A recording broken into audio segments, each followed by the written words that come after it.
Chief, to you and your entire team, thank you all very much. In particular, thank you to Officer Wilt, Officer Galloway, who were two of the first officers to arrive on the scene to confront the assailant and to save lives. You and all of the colleagues at LMPD were true heroes yesterday and every day.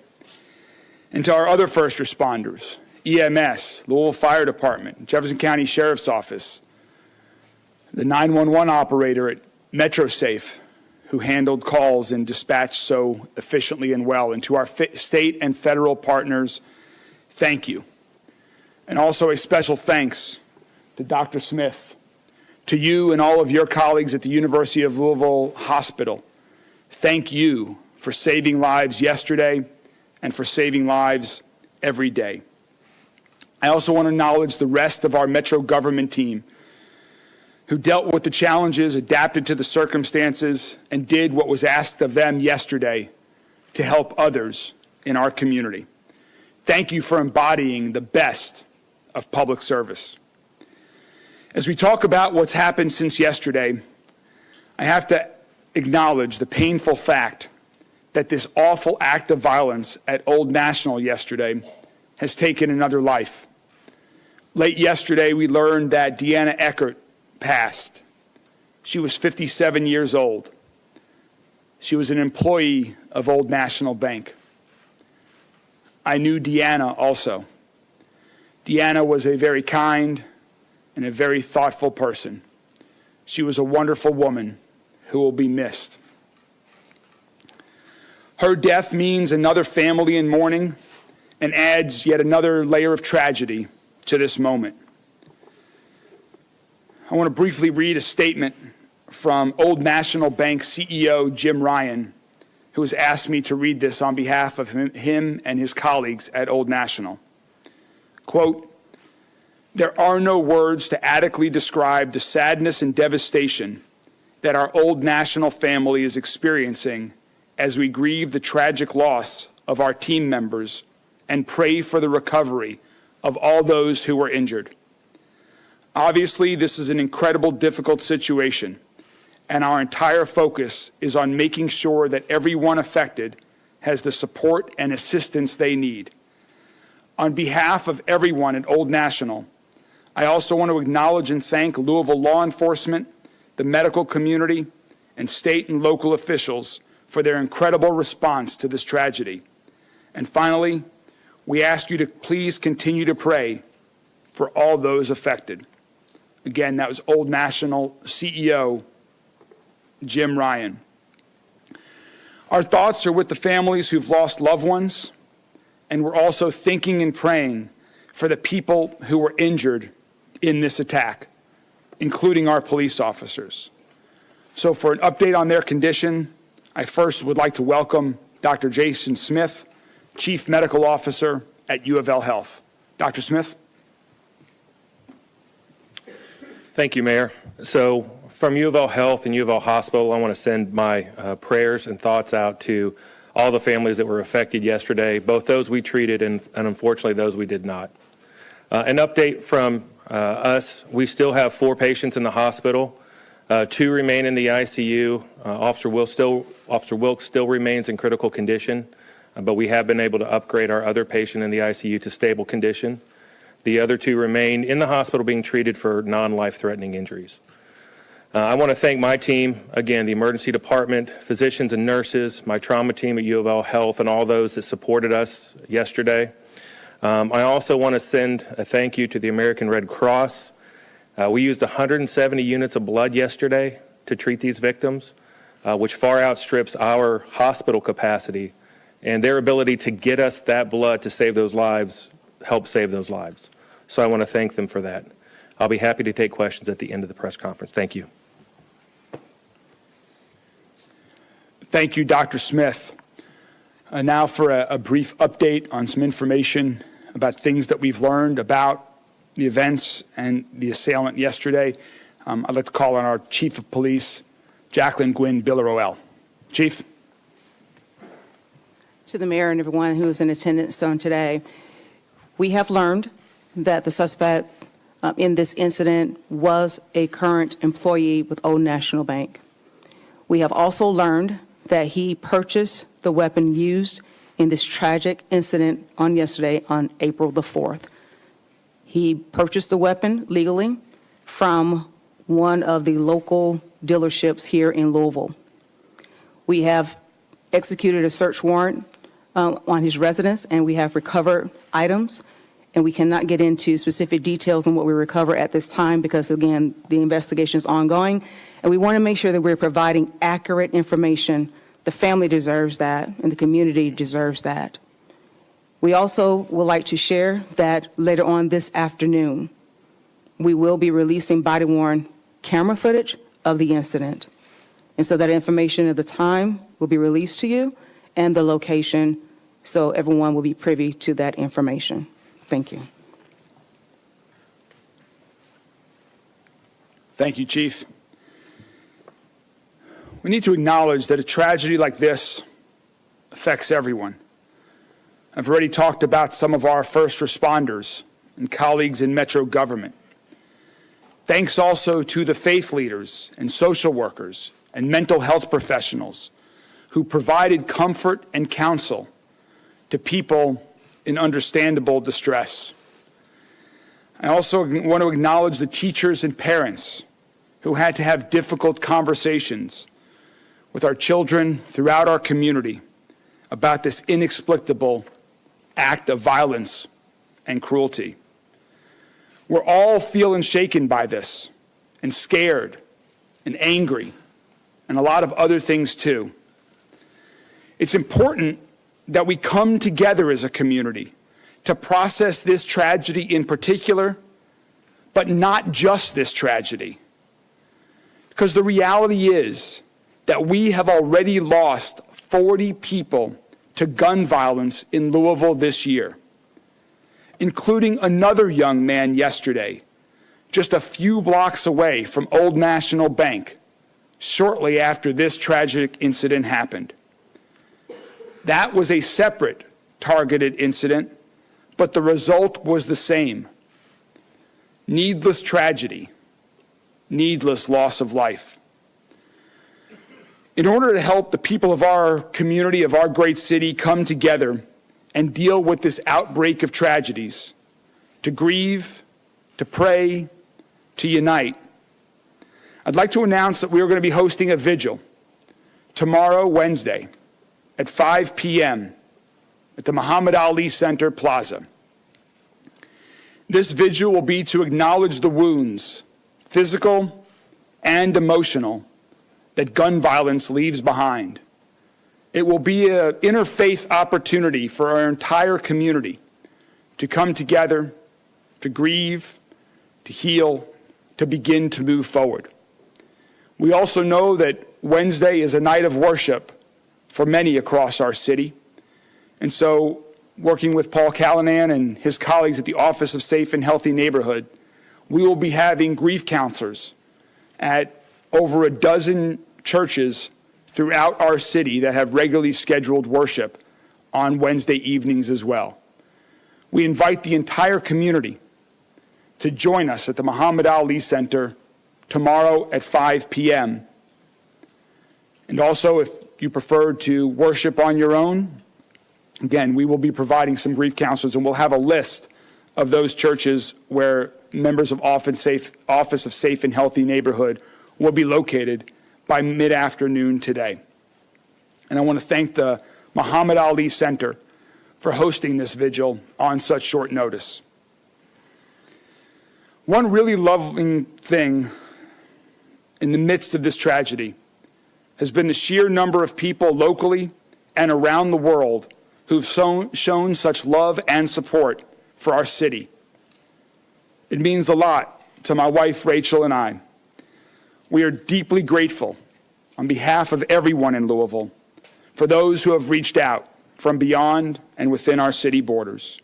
There are so many people who want to do something, who have offered to help, who see this nightmare unfold and want to make it better somehow. We love and appreciate that so much. For those of you who are looking to take action right now, to show your support for the first responders who are trying to save lives, and for the victims of gun violence, one great way to do that is to donate blood. According to Johns Hopkins University, gunshot wounds require much more blood than other types of injuries. You just heard Dr. Smith talk about the amount of blood that was needed and used yesterday. He mentioned his thanks to the Red Cross. We're very thankful to the American Red Cross, so we encourage people to make an appointment to donate at redcrossblood.org. That's redcrossblood.org. We encourage everyone to donate blood, and if you can't, there are other ways to support the American Red Cross with donations or your time. So next, I'd like to call up Steve Cunanan, who's CEO of the Louisville Red Cross. Steve? Thank you, Mayor. Thank you. Our thoughts and our deepest sympathies are with the people of Louisville and those that have been impacted by Monday's tragic shooting. At the request of local emergency management, on Monday, the American Red Cross Louisville area chapter and its volunteers helped support a family reunification center. The Red Cross continues to work with local authorities and their community partners and is helping to provide aid and assistance to those people affected by this tragedy.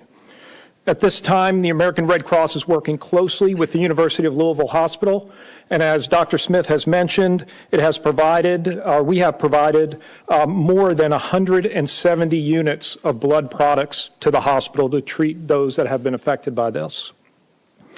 The Red Cross stands ready to provide additional blood and blood products upon the request. And as the mayor has mentioned, volunteer blood donors are needed each and every day to help save lives.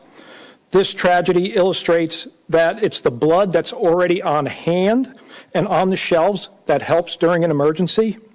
Type O negative is the universal blood type, and that is what the emergency room personnel use and what they reach for when they don't have time to determine a blood type, and that's one of the types that is needed most.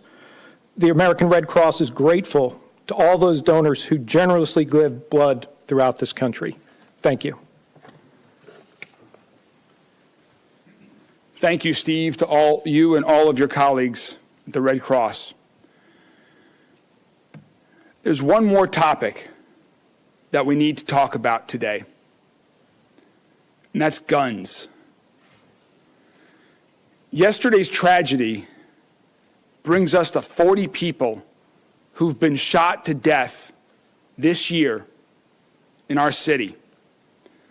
That level of gun violence is beyond horrific, and it's beyond anything we can and will accept in our community. Our police did a heroic job yesterday and every day. And we are already doing a lot to reduce the amount of gun violence in our city and make Louisville safer. We're investing in neighborhoods and in people who have been overlooked for generations, so every child has an opportunity to succeed and pursue their hopes and dreams. We're going to invest more in mental health care. We're working to make universal pre-K a reality. Workforce development initiatives for young and older adults alike. These are all important. These are all also long-term solutions. We have to take action now. We need short-term action to end this gun violence epidemic now, so fewer people die on our streets and in our banks and in our schools and in our churches. And for that, we need help. We need help from our friends in Frankfurt and help from our friends in Washington, D.C. This isn't about partisan politics. This is about life and death.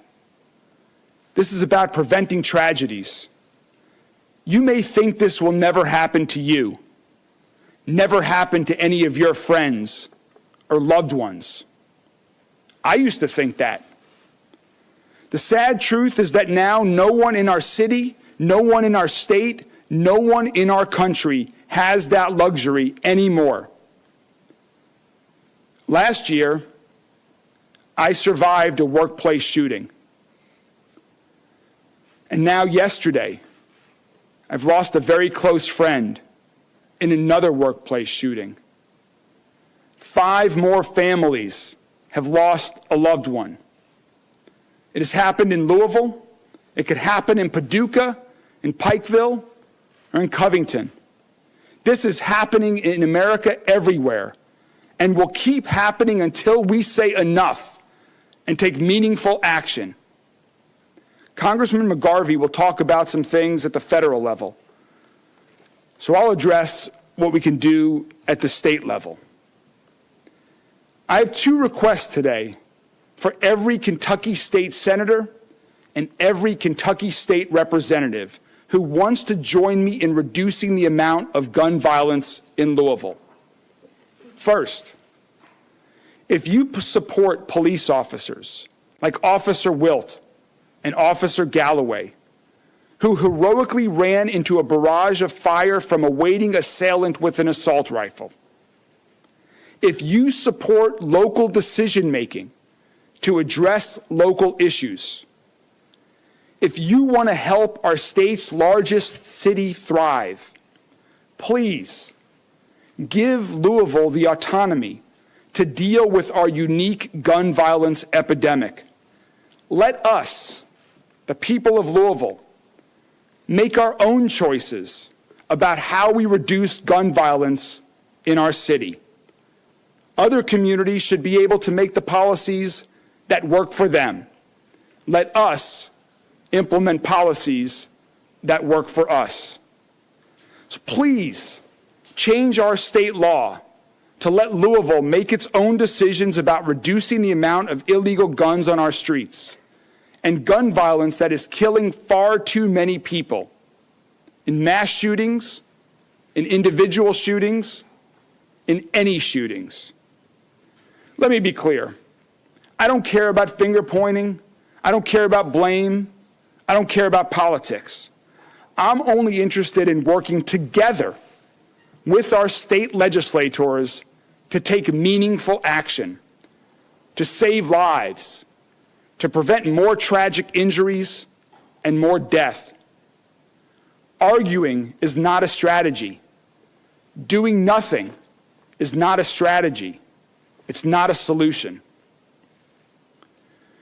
The second thing, and to those in the national media that are joining us here today, this may be even more shocking than it is to those of us locally who know this and are dealing with this. But under current Kentucky law, the assault rifle that was used to murder 5 of our neighbors and shoot at rescuing police officers will one day be auctioned off. Think about that. That murder weapon will be back on the streets one day under Kentucky's current law. My administration has already taken action to remove the firing pin before turning confiscated guns over to the state, because that's all that the current law allows us to do.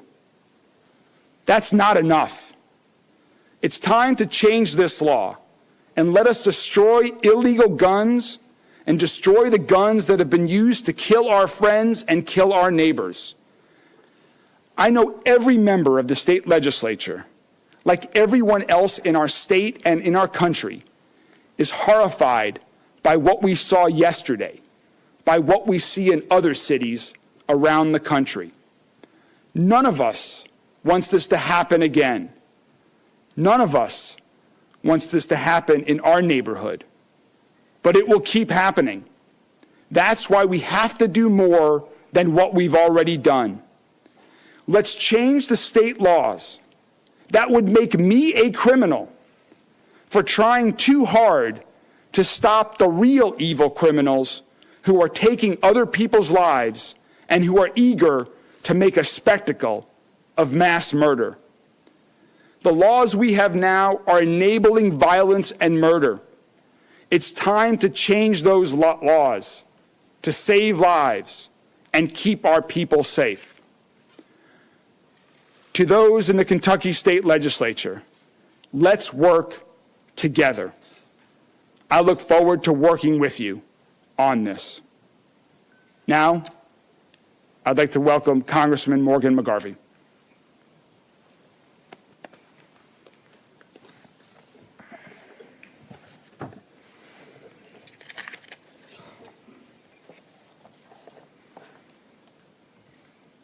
Morning. Thank you to Mayor Greenberg and your team, Rachel, for your leadership through this. I'm not here today simply as a congressman.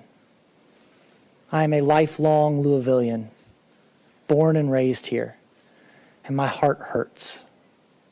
I got the call yesterday when I was in Washington, D.C., and we didn't know exactly what had happened yet, but you got that feeling of dread, that something's wrong, that this isn't normal. And then more information starts coming out. And the heartbreak begins. And the names start coming out. And we know them. And they're friends. Because this is Louisville. Louisville, Kentucky. The biggest small town in America. We call it Louis Village because really and truly everybody knows everybody. We are not 7 degrees of separation from people in Louisville. We are 1 degree of separation from people in Louisville. When we ask you, what school did you go to? We mean high school. I went to Manual High School. My mom went to Wagner High School. Louisville is my home. And we are hurting. This is an unimaginable tragedy for our community. As Mayor Greenberg mentioned, Deanna Eckert passed away last night, a truly lovely woman. Jim Tutt is no longer with us. Josh Barrick is no longer with us. The woman who was the maid of honor in our wedding and for whom we are the godparents of 2 of their children, called me yesterday from the Barrick's house and said, "I'm with Jessica Barrick. She hasn't heard from her husband. Can you find out if he's alive?" I called LMPD, and as they did everything yesterday, were quick in their response. I had to call back and say, I cannot confirm anything, but he is not on the list of survivors. And she had to tell their 2 small children that their father would never come home from work. Juliana Farmer is no longer with us. Tommy Elliott, my friend, is no longer with us. Because it's Louisville, I didn't just know Tommy, I knew Tommy well. His wife even worked with my wife for a time at a company here in town. Their lives have been forever changed. The people who knew them are forever changed. Our community is forever changed. I am so grateful to the quick response of the Louisville Metro Police Department. Chief, your team was incredible yesterday. To run headfirst into that gunfire, without question, saved lives. It also changed lives. Officer Wilt, as we know, is fighting right now after being struck in the head by an AR-15 round on his 4th ever shift as a police officer. To the team at U of L, thank you, Dr. Smith. Again, this is the collateral damage of gun violence. Every person who touched these victims and these officers had to deal with this trauma and will have to process this trauma in their own way. Thank you also to all of our first responders, the Louisville Fire Department, our emergency medical technicians, to the FBI, to the ATF, to everyone who is involved. Continue to pray for the people recovering. They need it, and we want it. Today and in the weeks ahead, we are grieving. We are hurting. We are heartbroken. We are despondent. But we are Louisvillians. And that same close-knit community that creates this heartbreak will knit together the strength that brings us back.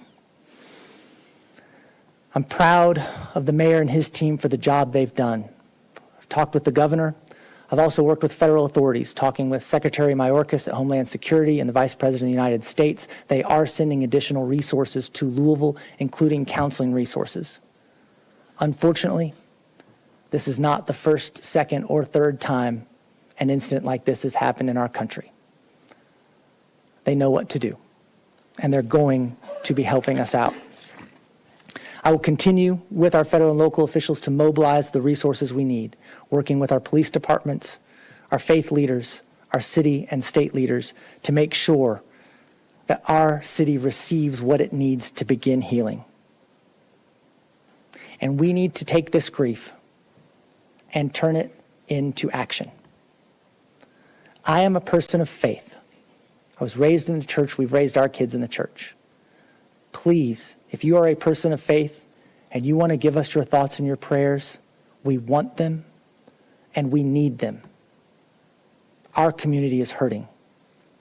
But we need policies in place that will keep this from happening again, so that thoughts and prayers do not have to be offered to yet another community ripped apart by the savage violence coming from guns. Look at what's happening. I had somebody tell me the other day, don't make this political. Fine, don't make this political. People's lives aren't political. Public safety isn't political. Put those policies in place that put people first. People over guns, kids over guns, public safety over guns. Because that is what we need to address this problem. I'm an optimist. Maybe to be a Democrat in Kentucky, you have to be. But I have seen us come together in the state legislature where I served before being elected to Congress, working with some of my conservative colleagues to introduce crisis aversion rights retention laws that would help temporarily remove firearms from people in crisis. This investigation is dynamic, it is ongoing. But we know this shooter purchased an AR-15 rifle on April 4th. We know he left a note. We know he texted or called at least one person to let them know he was suicidal and contemplating harm. But we don't have the tools on the books to deal with someone who is an imminent danger to themselves or to others. We can do this. We can come together at the federal level, working with each other to solve this problem, which is impacting all of us in a uniquely American way. And get universal background checks so that people who shouldn't have a gun can't buy one. That we are taking weapons of war off of our streets. That we are helping people who are in crisis. That is not a political issue, but it becomes one when Kentucky Republicans would rather ban books and pronouns and then make Kentucky a sanctuary state for weapons.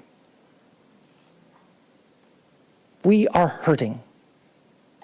And no matter what policy we pass, no, it will not bring back these people. This will not bring back our friends, our neighbors, and our loved ones.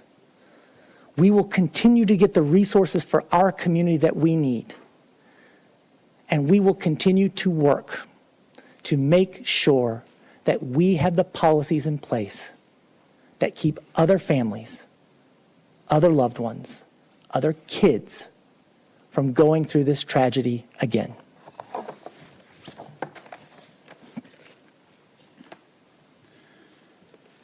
Thank you, Congressman McGarvey. Dr. Smith, the chief, Congressman, myself, we're available to take some questions from the media. And because we have many people joining us that we don't typically see, if you could please just let us know what your outlet is as we call on you. Yes. Sir, I'm from CNN, Mark Morales. If you could speak a little bit, or maybe the police chief could speak to the actual motive. Have we made any grounds on that? Actually decided, do we know what the motive is? And secondly, it sounds like there was a lot of planning to this. The note that mentioned it was last year, purchased the weapon on the 4th. Can we get some more details about that and, what the level of planning was for this? The chief might have some other things to add. I don't believe we have any other information to provide at this point. As the chief mentioned earlier, we have been able to confirm that he was a current employee of the bank and when he purchased the weapon. But, Chief, do we have anything else? There's nothing else further at this time, but we do know that this was targeted. He knew those individuals, of course, because he worked there. And the evil that was played out on yesterday, taking those lives and injuring so many others, just truly unfortunate. But again, the investigation is ongoing, and whatever we uncover, it will actually be revealed to everyone. Would you say it's targeting anyone, individuals at the bank, or just the bank in general? We don't have an answer to that yet, Mark. We don't know. We just know what the results are, and we will certainly continue that as part of the investigation. Chief, can you speak procedurally about what comes next? We know that LAPD standard protocol, when officers fire their weapons, there has to be an investigation. Can you give us a timeline for what that looks like? Who will be conducting the investigation? When will we know how many officers fired shots? Things of that nature. Yes, and I have my colleagues here who have been done an extraordinary work in helping me on yesterday. So I would like to highlight Lieutenant Colonel Kroll come up and just share, because he's over the investigation, and I think it's appropriate for him to give that. Thank you. So at this point, because of the complexity of the scene, we made the determination yesterday to segment the internal shooting where between the shooter and the employees to a homicide investigation, and then the public integrity unit will be the external shooting incident, which was between the suspect and the officers. So there's two separate investigations going. Louisville Metro Police will be handling the public integrity unit and the homicide investigation. We discussed it with KSP yesterday and determined that was the appropriate route for us to keep it within our own structure there. As far as number of rounds or any specific information, it's going to be quite some time before we're going to share any kind of specifics that would, taint the investigation one way or another. Yes, ma'am. As I think we've said multiple times, it was an AR-15. Yes, sir. Yes, ma'am. Adrian Broadus from CNN, and my question is for Dr. Smith. Thank you, first of all, for being here. Can you just share with us what is on your heart and what that process was like for you and your team who had to operate on Officer Brooks, and how long did the surgery take? Sure. Well, I won't get into too many specifics about the patients we're currently caring for. We did operate on 3 of them yesterday that required emergency operations. My team were absolute professionals. We trained for this. It's very difficult to be able to process what's going on during that time. And so the training that we do with our emergency department nurses and physicians, our surgical services, our trauma teams, the blood bank, all of that makes a huge difference in being able to save those lives, because we have to act quickly. But I'll be honest, caring for 3 shooting victims, plus the other that came in, is not an infrequent day for us. And the events surrounding this made this obviously much more difficult. But to be honest with you, we barely had to adjust our operating room schedule to be able to do this. That's how frequent we are having to deal with gun violence in our community. I'll tell you personally, I'm weary. I've been in Louisville for 15 years, all of it at University Hospital. For 15 years, I've cared for victims of violence and gunshot wounds. And people say I'm tired, but I'll be answered. It's more than tired. I'm weary. There's only so many times you can walk into a room and tell someone they're not coming home tomorrow. And it just breaks your heart. When you hear someone screaming, "Mommy," or "Daddy," it just becomes too hard day in and day out to be able to do that. Now, my team is fantastic. They're absolute professionals and they're wonderful. But sooner or later, it catches up to everybody. You just can't keep doing what we're doing, because you just can't keep seeing these lives lost. You can't keep seeing all the people with these horrific injuries coming through the door without doing something to try and help them. And I don't know what the answers are. I'm a doctor. I don't know what the answers are. But to everyone who helps make policy, both at state, city, federal, I would simply ask you to do something. Because doing nothing, which is what we've been doing, is not working. We have to do something, because this is just getting out of hand across our city and across this great nation of ours. Sorry. No- Yeah, he's still in the ICU. He's still sedated. And I apologize.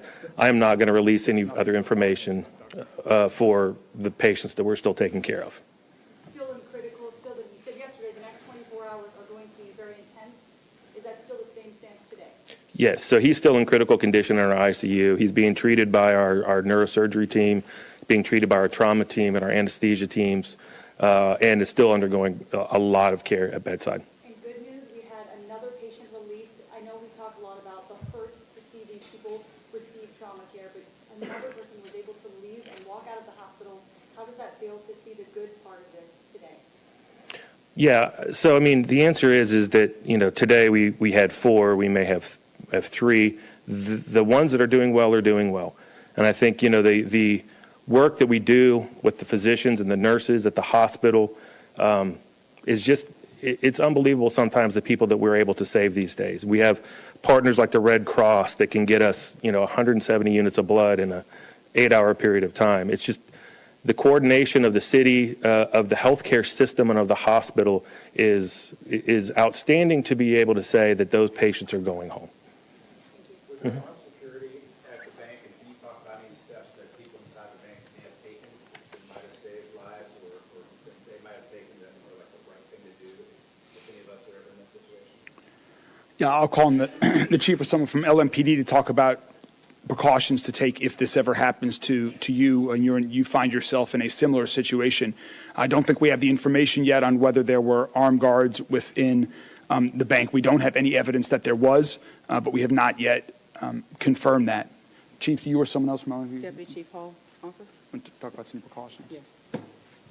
Like you said, we have no information about any armed security that was at the bank, but in these situations, it's very simple. We teach people run, hide, fight, right?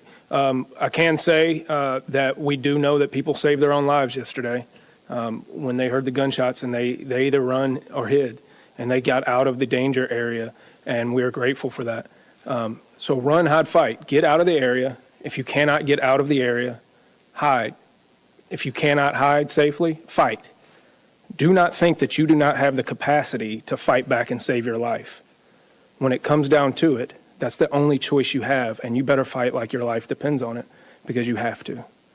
So run, hide, or fight.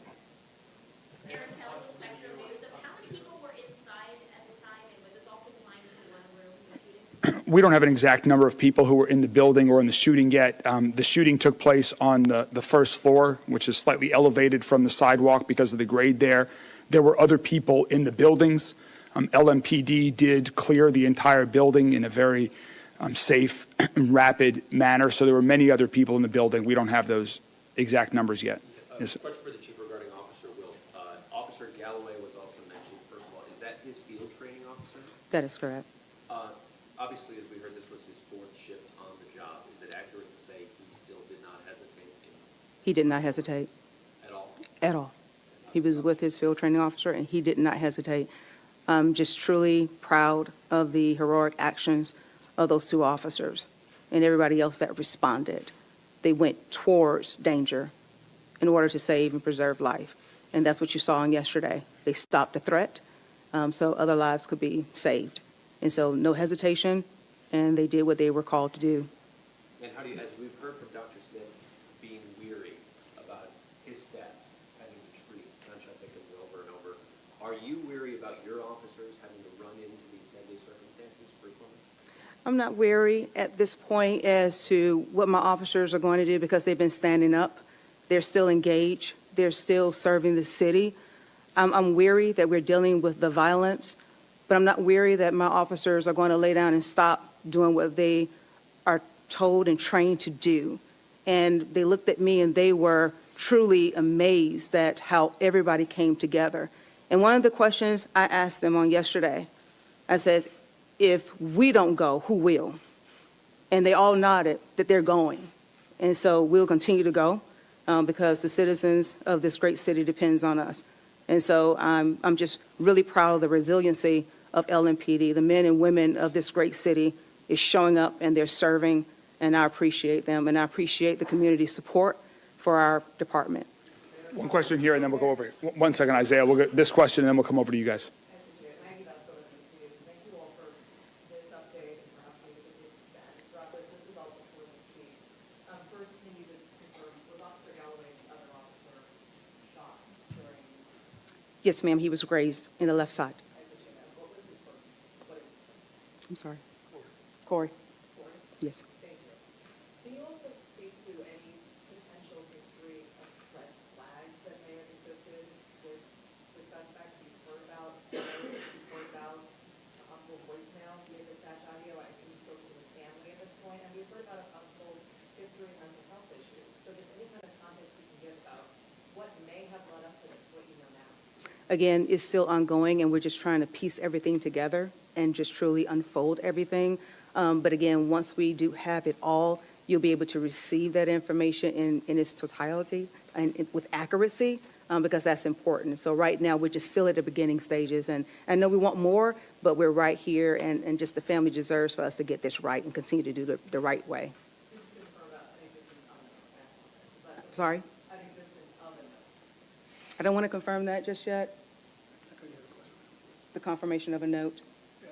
Okay, so we're just going to leave it right there for right now. Isaiah? Mayor, you share a relationship with many folks who work in that field, and we have heard reports saying that the shooter was given notice of his termination of work there. That is not, from what I have been told from an official at the bank, that is not accurate. The shooter was a current employee of the bank. Not given any notice. Not to my knowledge. I don't believe that is correct. I don't believe that is correct. Mayor, you laid out a number of things that your administration has done thus far, but you've also lead the state legislature to laws specifically that you'd like to see them change or it change. With that said, do you feel at this point that your administration or this government has done all it can to address the gun violence issue, and now the state legislature is essentially the only agency that can make some calls to allow you to go further? We're going to continue to keep trying. We've been doing a lot. We've started to do things that had not been previously done, both in terms of short-term action with respect to reducing the amount of illegal guns on our street and long-term investments in people and neighborhoods. And we're going to keep trying. We're working with our partners on the Metro Council, who I know are very supportive of a lot of what we're talking about here, because like me, they care about our city today and they care about our city tomorrow. But one way we can do more is with the help of the state legislators. And that's why I'm reaching out to all of them today, and will continue in the days and weeks and months ahead, is to help us, give us more tools in our toolbox to address this unique gun violence epidemic that we have in Louisville in a way that the members of the Metro Council and our administration and the people of Louisville feel is most appropriate to keep our city safe. Do you want to see a special session? I'm not calling for a special session at this time. I want to have conversations. I want to work on a plan, and I want to work on getting that implemented as fast as possible, and we can figure out those details later. I have a question for Dr. Smith. Just, we were told about the 170+ units of blood that was used yesterday. A lot of people have been asking how can they help. Speak about just, something as simple as giving blood and how that can help you all with your operations right now, because there are other patients outside of, this tragedy, this unfortunate situation that happened yesterday that may need it in your operation. Yeah, there are always other patients, is the simple answer to that. When we appreciate everyone getting out, but donating blood now helps us in the future. And the lives that were saved yesterday were because of the American Red Cross and the blood they had on the shelves and the blood that they provided us. So going now to donate and continuing to donate is what's going to make a difference for the patients that are coming through the doors tomorrow, today, a week from now, a month from now. it's not just enough to go once, because the blood is a finite resource. It lasts a finite period of time.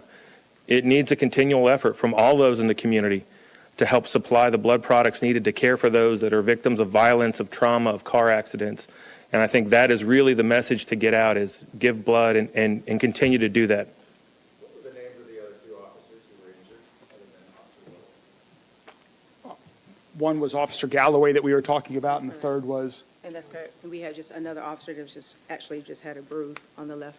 It was on the not the right. result of a gunshot. Wound, just- The third officer was injured in the response, but not as the result of a gunshot. Tara? Two lines of restoration this morning for Dow Chemical and Echo America emergency testing. I wondered if that was in response to what happened yesterday, or if these are standard tests that are done. I'm not aware of anything in relation to that, so I don't have any information on that. Yes, ma'am. No. In the blue. We know that throughout the day yesterday, people were getting text alerts about the situation. As late as, I think, the 5 p.m. attack, I was wondering if you could kind of tell us how the text alert system was handled. Was it geographic? The most important thing in the immediate aftermath, in the minutes after that, was to ensure that our officers could respond, and that they could respond initially to the scene as they did, and then to secure the scene and start ensuring that there was access to the hospitals for the victims, and to get support to the victims who were there. That was the immediate focus. And so shortly after the shooting, an alert was sent out to encourage people to avoid that area. I understand that was well after the situation. The immediate danger had been addressed and neutralized, but we still wanted to keep people away from that officer. From that area, we had so many first responders of all sorts that were there, and we were trying to keep those lanes clear and people away from there so that they could focus on doing what they needed to do. Yes. Not at this time. Yes, ma'am.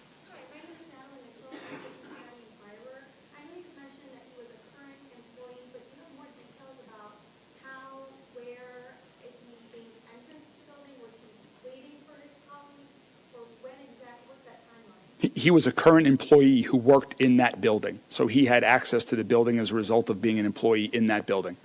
Do we know if the shooter was armed with multiple weapons or just an AR? And do we have an idea of how many rounds he was able to discharge in a short period?